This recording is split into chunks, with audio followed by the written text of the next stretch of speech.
OK. Alors aujourd'hui, je veux parler d'un sujet qu'on entend qui est omniprésent partout, partout, partout, dans les églises, à la télévision, sur Internet, dans les conversations. Et c'est ce fameux sujet qu'on va voir aujourd'hui. On va vérifier dans les Écritures qu'est-ce qu'ils ont à dire sur ce sujet. Mais si je m'en vais ici sur YouTube, vous voyez ici à l'écran, je m'en vais sur YouTube. Et je cherche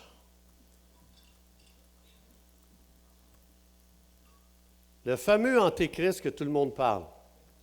Qui a entendu parler d'un antéchrist qui vient? Il y en a qui n'ont pas entendu parler de ça? Non? OK.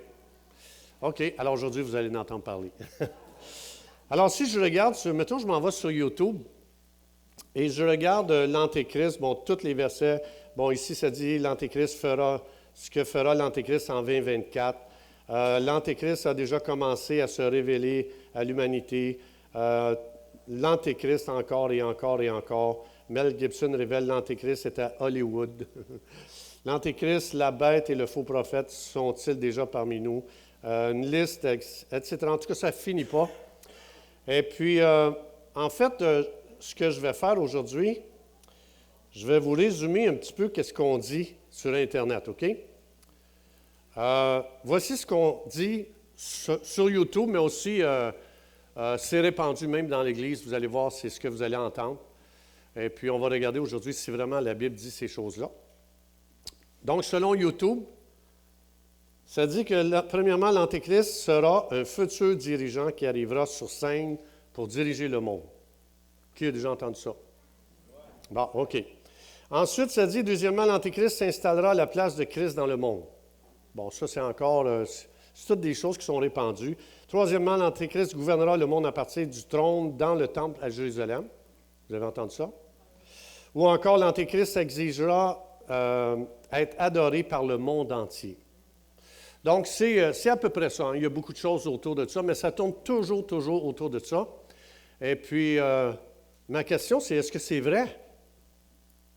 C'est-tu vrai, ça, tout ce qu'on voit sur Internet? Est-ce que la Bible dit vraiment ça?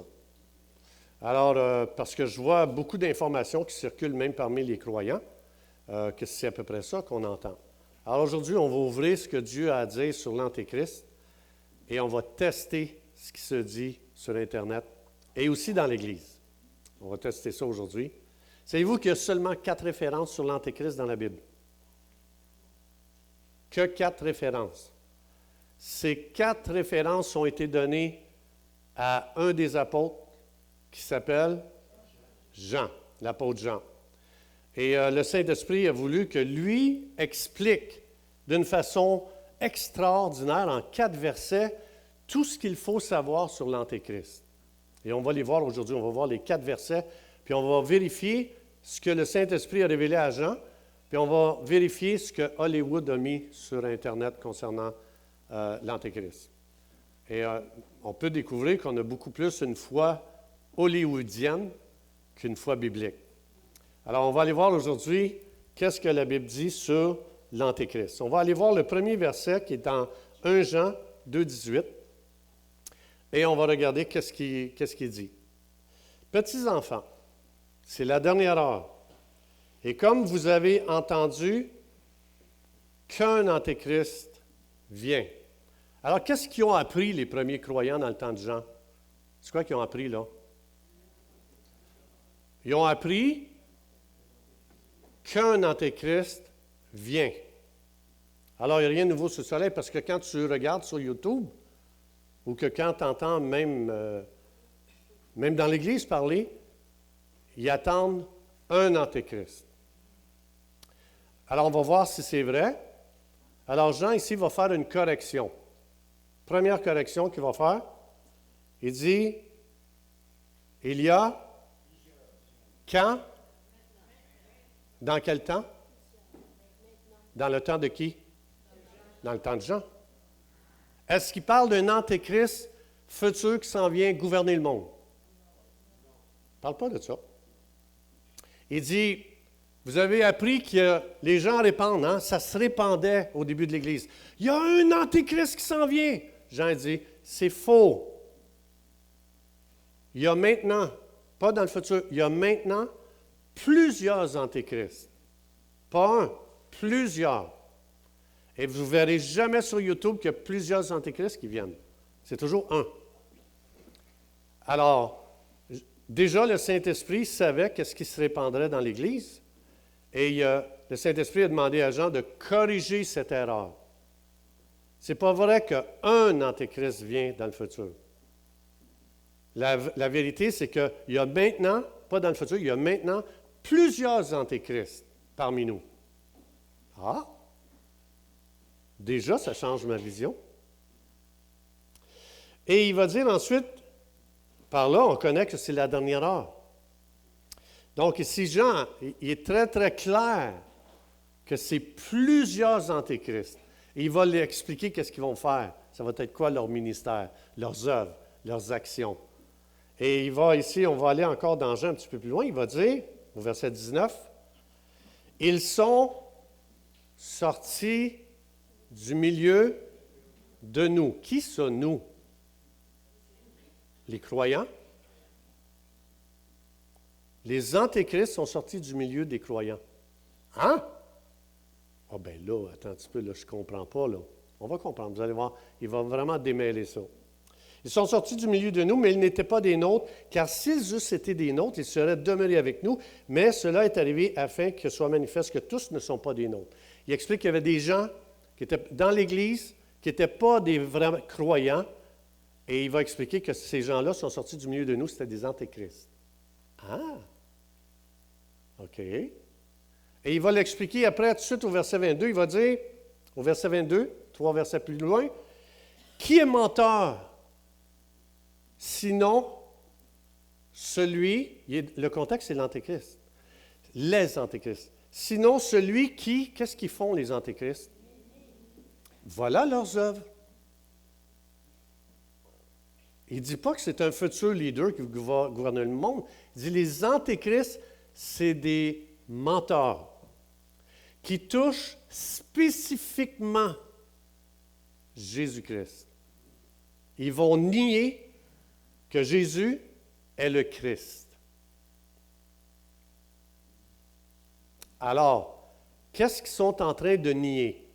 Alors, ils font quoi, là, les antéchrists? Ils nient que Jésus est quoi? Alors, ça veut dire quoi, que Jésus est le Christ? Moi, je vais vous donner les réponses, comme je l'ai dit à l'école, je ne mets pas les examens. Alors, Christ, en grec, Christos. Voici ce qu'il nie, en fait. On va voir qu'est-ce que ça implique quand ils disent « Nous nions que Jésus est le Christ ». Bon, ça ne dit pas grand-chose, ça, juste comme ça. Alors, on va aller voir un petit peu. Christos, en grec, ça inclut quoi? Voici ce qu'il nie. Ça veut dire le oint. C'est un terme utilisé dans l'Ancien Testament, s'appliquait à toute personne oint de l'huile sainte, principalement au grand sacerdoce. Également, on les appliquait à d'autres agissant en tant que rédempteurs. Alors, quand ils niaient que Jésus était le Christ, nous nions que Jésus est le rédempteur du monde. C'est ça que ça veut dire. On ne croit pas. Vous allez voir pourquoi ils ne croyaient pas. Il était basé sur un faux enseignement, une fausse doctrine pour dire ça. Alors, il dit ici, c'est quelqu'un qui est un rédempteur, qui est Jésus. Christos, Christ, il apparaît principalement dans les évangiles et signifie le Messie. Il y a quelqu'un ici qui l'a dit, félicitations. Clarence. Clarence, il a dit Messie. Merci. Merci d'avoir dit Messie. Alors, et le roi d'Israël. Parce que vous savez qu'on a crucifié Jésus parce qu'il était le roi aussi. Il était le Messie, mais il était aussi le roi. Quand on dit « il nie le Christ », que Jésus est le Christ, c'est on nie qu'il est le roi des rois, on nie qu'il est le Messie, sauveur, on nie qu'il est le rédempteur. C'est des antéchrists. Il est le Seigneur. C'est pour ça que j'ajoute toujours, souvent à la fin des chants, « Jésus est Seigneur, Jésus est Seigneur. Hein? » Parce que le Christ, donc le sauveur du monde. Donc, ceux qui nient que Jésus est le Christ, c'est qu'on nie qu'il est le sauveur du monde. Alors, toute personne qui essaye de faire des bonnes œuvres pour être accepté par Dieu, ils nient que Jésus est le Sauveur. Alors ici, c'est ce que Jean explique. Donc, c'est la première chose. C'est pour ça qu'il faut savoir ce que ça veut dire que les antéchrists nient que Jésus est le Christ. C'est ça, un antéchrist. Donc, ils touchent directement à l'identité de Jésus-Christ et nient sa divinité. C'est ça que ça veut dire. Donc, ce que ça veut dire, c'est que toutes les religions du monde et toutes les sectes du monde touchent à la divinité de Jésus. Parce qu'ils vont dire Jésus est un prophète. Vous allez voir des religions qui vont dire Jésus est un prophète. Vous allez avoir d'autres religions qui vont dire que Jésus, c'est un exemple à suivre. Ou encore, ils vont dire dans d'autres religions que Jésus, c'est un ange. Ils sont prêts à lui donner des titres, mais il y a un titre que toutes les religions et toutes les sectes du monde refusent de lui donner, c'est que Jésus est Dieu. Ça ne leur dérange pas de dire que Jésus est prophète, c'est un ange, c'est une bonne personne, c'est un exemple à suivre, mais ce que derrière le monde spirituel, la chose qui est cible sur Jésus, c'est sa divinité. Alors, c'est ça des antéchrists. Là, on est rendu au 2e verset, je ne sais plus lequel. C'est-tu le 2e, ça? OK. Alors, ça dit ici, on va aller voir, on va continuer, verset 22. Qui est menteur, sinon celui qui touche à la divinité de Jésus? Ça, c'est un menteur. Ça c'est un antéchrist. C'est ça, un antéchrist. C'est quelqu'un qui va toucher à la divinité de Jésus. Alors, il dit, celui-là est l'antéchrist, il le dit. C'est lui-même qui le dit. Il est toujours dans son contexte à lui. Il est toujours dans le maintenant, qu'est-ce qui se passe parmi nous à l'Église. Et il va parfaitement les cibler et vraiment les exposer, et il va leur donner les qualificatifs que le Saint-Esprit veut que les antéchrists aient. Alors ici, c'est celui-là, l'antéchrist, qui nie, encore une fois, le Père et le Fils. Bon, il va continuer à expliquer qu'est-ce que ça implique et qu'est-ce que ça veut dire, là, Jean. Il va aller plus loin. Alors, il va dire ici, je m'en vais dans 1 Jean 4, 2, 3. « Reconnaissez à ceci l'Esprit de Dieu, tout esprit qui confesse, homologéo. » On va aller voir qu'est-ce que ça veut dire. Homologéo, confesser, ça veut dire la même chose. Ou ça veut dire se mettre d'accord mutuellement. Ça veut dire n'importe qui va se mettre d'accord. Quand Dieu dit « Voici mon Fils bien-aimé, en qui j'ai mis toute mon affection », quand ça dit que tous les anges l'ont adoré, tu ne pouvais pas adorer quelqu'un s'il n'était pas Dieu. Jésus a reçu l'adoration des mages. Il a reçu l'adoration de toute personne qui venait pour l'adorer. Dans l'Apocalypse, tu vois que Jésus-Christ est adoré par les anges, par les 4 êtres vivants, par les 24 vieillards qui représentent l'Église d'Israël.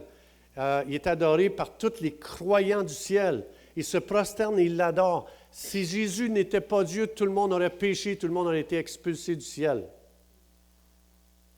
Donc, quand ça dit « quiconque », ici, « quiconque », reconnaissez à ceci l'Esprit de Dieu, tout esprit qui confesse, dit la même chose que Dieu, Jésus-Christ venu en chair est de Dieu. Venu en chair est très important ici. La raison, c'est que dans le temps de Jean, quand on étudie l'enseignement qu'il y avait, les antéchrists qu'ils enseignaient, ils disaient que Jésus n'est jamais venu en chair. Il n'est pas venu prendre une forme humaine. Il est venu en esprit. Et quand tu dis une chose pareille, si Jésus n'est jamais venu, si Dieu n'a pas pris une forme humaine qu'on appelle l'incarnation, si Dieu n'a pas pris une forme humaine par Jésus-Christ, c'est Dieu qui a pris une forme humaine pour devenir un homme, pour venir s'identifier à Adam qui avait chuté et que lui était le second Adam qui ne chuterait pas et qui reprendrait l'autorité que Adam avait cédé à Satan dans le Jardin d'Éden. Alors Jésus, il venait, Dieu, fait homme, qu'on appelle Jésus, il est venu en chair. S'il n'était pas venu en chair, il n'y aurait jamais eu de sacrifice à la croix. S'il n'y avait jamais eu de sacrifice à la croix, il n'y aurait jamais eu de rédemption. S'il n'y avait pas eu de rédemption, il n'y aurait jamais personne qui aurait pu être sauvé. Nos péchés n'auraient jamais été pardonnés. Alors, eux autres, quand ils ont dit, Jésus n'est jamais venu en chair, il est venu en esprit. Un esprit ne peut pas verser son sang pour les péchés de l'humanité. Il faut que tu aies pris une forme humaine pour verser ton sang. Alors, c'est pour ça que derrière les enseignements des antéchrists, c'était un monde démoniaque qui ciblait et disqualifiait complètement Jésus. Et c'est pour ça que la Bible les appelle les antéchrists. Alors ici, si quelqu'un ne se met pas d'accord avec Dieu, que Jésus est venu en chair, qui est mort sur la croix pour nos péchés, qui a versé son sang, ça implique ça la chair, qui a versé son sang pour nous, qui a pris son sang, il est ressuscité, il a apporté le sang au Père, et le Père a dit, j'accepte son sacrifice, et son sang a été mis sur le propitiatoire du ciel. Parce que tous les symboles du temple, ou dans l'Ancien Testament, c'était des symboles, c'était un tabernacle céleste, c'était la représentation d'un tabernacle céleste, le tabernacle terrestre. Et les sacrificateurs, là, une fois par année, mettent le sang sur le propitiatoire pour temporairement couvrir les péchés en attendant que l'agneau de Dieu vienne s'offrir en sacrifice pour nous. Alors, c'est pour ça que le Saint-Esprit les a épinglés. Voici comment vous allez identifier c'est quoi un antéchrist. C'est pour ça qu'il y a seulement par l'Esprit de Dieu que je suis capable de me mettre d'accord avec Dieu, de dire, je suis 100% d'accord que le Fils de Dieu a pris une forme humaine, qui est mort sur la croix, il a versé son sang, et son sang a été accepté, il est ressuscité des morts. Alors donc, je suis rendu au 3e verset, puis c'est toujours sur l'antéchrist, et ça n'a rien à voir avec ce qu'on voit sur YouTube ou sur Internet, ou même dans les églises. Rien à voir. Alors ici, après, il dit, « Et tout esprit qui ne confesse pas Jésus n'est pas de Dieu. » Jésus est venu en chair. Oui, mais moi je dis que Jésus c'est un prophète. Oui, c'est un prophète parce qu'il y avait les 3 offices. Entre autres, dans ces 3 offices, il y avait l'office de prophète. Mais de dire, juste dire, je reconnais que c'est un prophète, mais ce n'est pas Dieu. Tu es un antéchrist. Alors ici, il explique tout esprit qui ne confesse pas que Jésus est Dieu, c'est celui de l'antéchrist. Il l'identifie encore. C'est la même chose. Et là, le Saint-Esprit va enfoncer le clou dont vous avez appris la venue et qui est maintenant déjà dans le monde. Il explique que l'Antéchrist était déjà dans le temps de Jean. Mais tout ce que vous allez voir sur Internet, c'est toujours quelqu'un, un leader futur qui s'en vient. Il n'y a jamais une fois, il n'est jamais étiqueté de leader, l'Antéchrist. Jamais. Il n'est jamais identifié comme un futur leader politique qui va gouverner le monde. Non. Pourtant, c'est ça qu'on entend. C'est faux. C'est non biblique.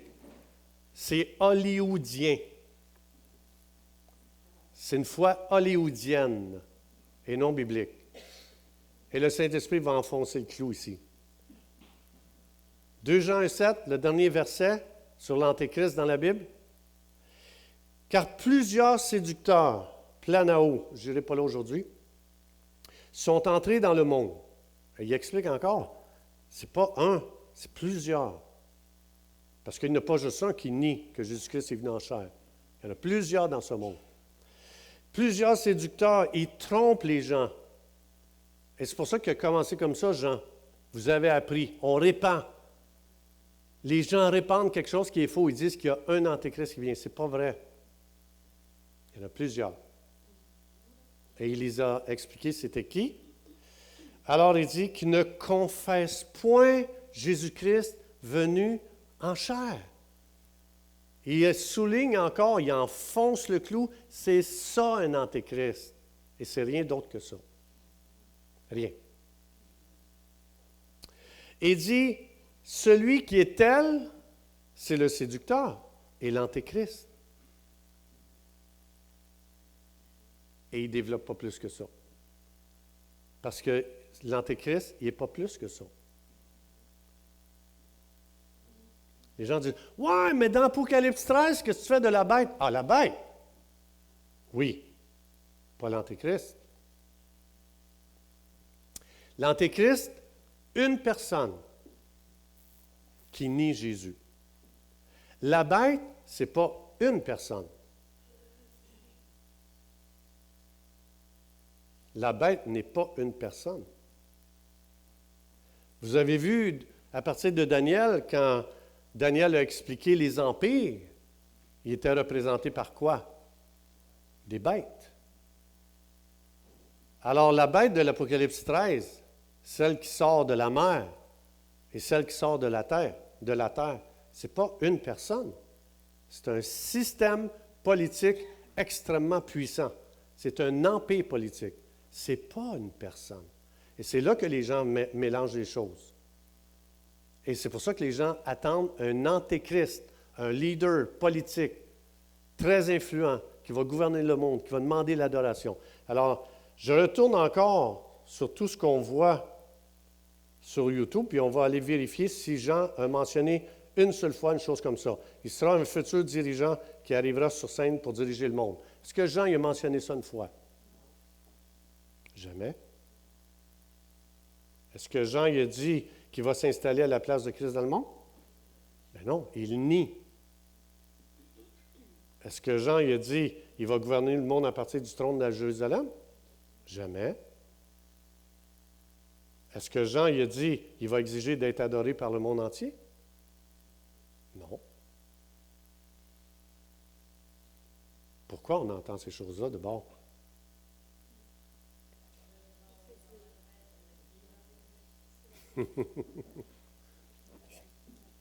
Parce qu'il y a beaucoup d'informations qui est véhiculées à droite et à gauche et on ne vérifie pas. Et ça devient une vérité à force de l'entendre. Et c'est pour ça qu'il faut revenir aux Écritures. Il faut revenir au Saint-Esprit. Parce que Jésus a dit dans Jean 16, 13, « Je vais te donner le Saint-Esprit, il va t'odégéo. » Qui veut dire quoi? Guider. Il va me guider dans quoi? Dans la vérité. Alesia. Alesia veut dire quoi? Dans la réalité non voilée.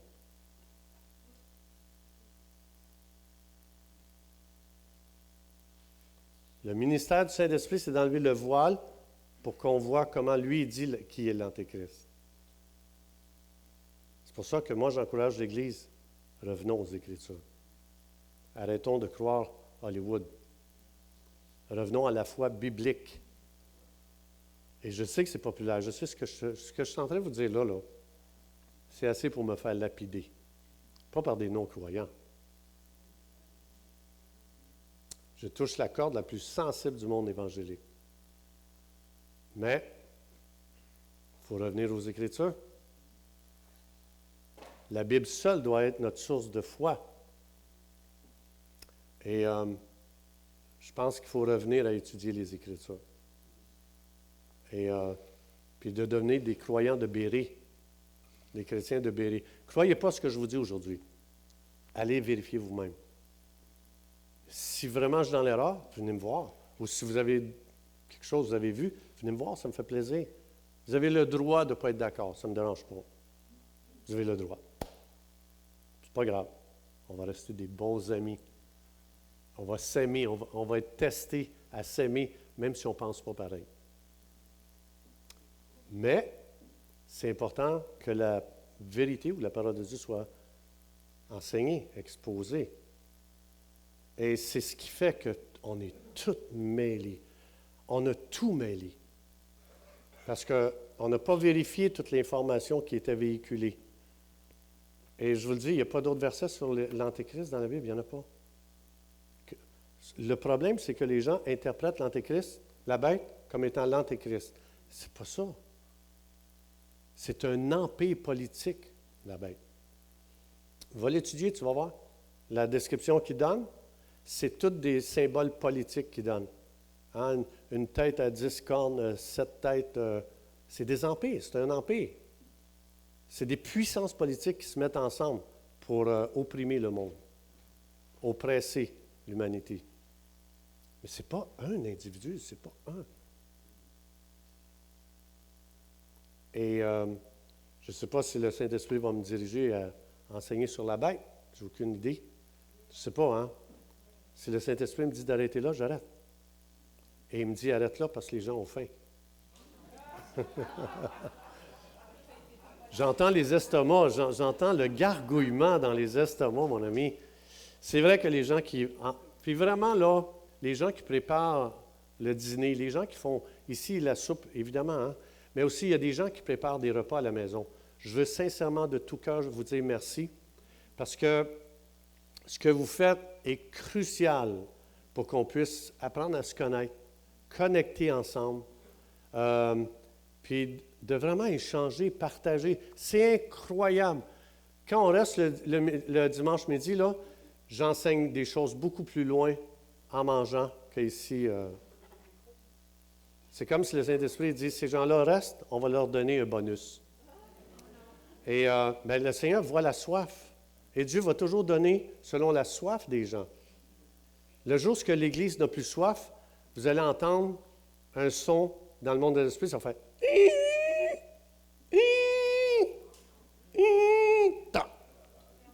plus rien qui va sortir.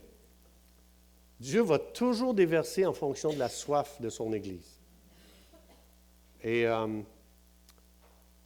jusqu'à maintenant, c'est parce que vous avez soif que le Saint-Esprit donne.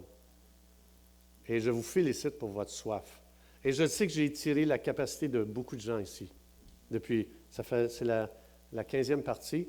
Je veux vous féliciter pour votre ouverture d'esprit. Je veux vous féliciter de ce que vous avez eu l'humilité d'écouter, même si vous n'êtes pas d'accord avec moi, vous avez été très gentil avec moi. Et je veux vous remercier. Puis, je vous bénis dans le nom de Jésus.